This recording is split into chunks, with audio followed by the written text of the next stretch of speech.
প্রিয় চাষি ভাই, অধিক বৃষ্টিপাতের ফলে কিন্তু সবজি গাছের গোড়ায় পানি জমে যায়, ফলে আপনাদের চাষাবাদে কিন্তু ব্যাপক একটা লস হতে পারে।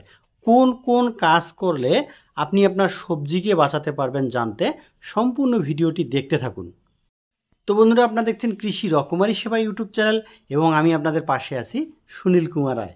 কৃষির বিভিন্ন তথ্যমূলক ভিডিও পেতে এবং চাষাবাদের মাধ্যমে কিভাবে আয় বাড়াবেন জানতে চ্যানেলটিকে সাবস্ক্রাইব করতে পারেন। যে সকল কাজ করে আপনি সবজিকে রক্ষা করবেন, শুষ্ক মৌসুমে অবশ্যই আপনাদেরকে সেচের ব্যবস্থা রাখতে হবে এবং যদি বর্ষা মৌসুম হয় বা বৃষ্টিপাত হয় সেক্ষেত্রে আপনাদেরকে যে কাজটা করতে হবে, পানিটাকে বের করে দিতে হবে। কারণটা হচ্ছে ধান এবং কচু ব্যতীত অন্যান্য যে ফসলগুলো রয়েছে সেগুলো কিন্তু দাঁড়ানো পানি মোটেও সহ্য করতে পারে না। প্রথম যে গুরুত্বপূর্ণ বিষয়টা হচ্ছে আপনাদেরকে অবশ্যই উঁচু জমি নির্বাচন করতে হবে। কারণ যদি আপনি আপনার লেভেলের জমি থেকে তুলনামূলকভাবে অন্য জমি উঁচা পান, সেক্ষেত্রে দেখবেন আপনার জমি পানি জমে যাওয়ার ফলে গাছ কিন্তু মারা যেতে পারে, যার ফলে কিন্তু ব্যাপক একটা চাষাবাদে ক্ষতি হতে পারে।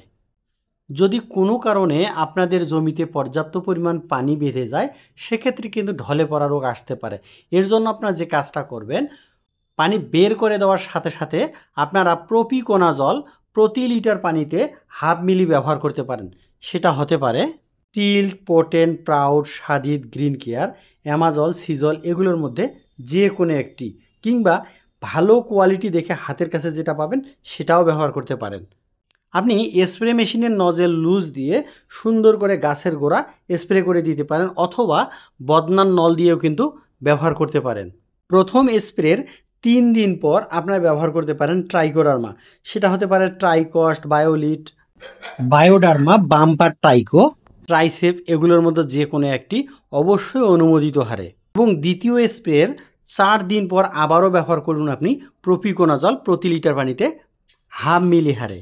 এবং চাষি ভাই, আপনার পাতায় স্প্রে করুন ম্যানকোজেব প্লাস কার্বেন্ডাজিম। সেটা হতে পারে ম্যানসার, গোল্ড হোপ, কার্জেপ, CM75, এগুলোর মধ্যে যে কোনো একটি প্রতি লিটার পানিতে 2 গ্রাম হারে।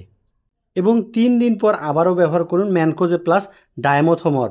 সেটা হতে পারে বেনিস্টার, হাসিন, এগুলোর মধ্যে যে কোনো একটি, কিংবা এই প্রিপারেশনে হাতের কাছে যেটা ভালো কোয়ালিটি পাবেন সেটাও স্প্রে করতে পারেন প্রতি লিটার পানিতে 2 গ্রাম হারে।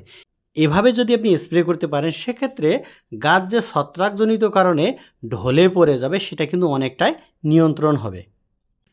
তো চাষি ভাই, ভিডিওটি কেমন লাগলো, কিংবা চাষাবাদের কোন বিষয়ের উপর আপনি ভিডিও দেখতে পছন্দ করেন অবশ্যই কিন্তু কমেন্টে জানাবেন। ভিডিওটি যদি ভালো লাগে তাহলে আপনার ফেসবুকের টাইমলাইনে শেয়ার করে আপনার সকল বন্ধুদেরকে জানানোর সুযোগ করে দিন।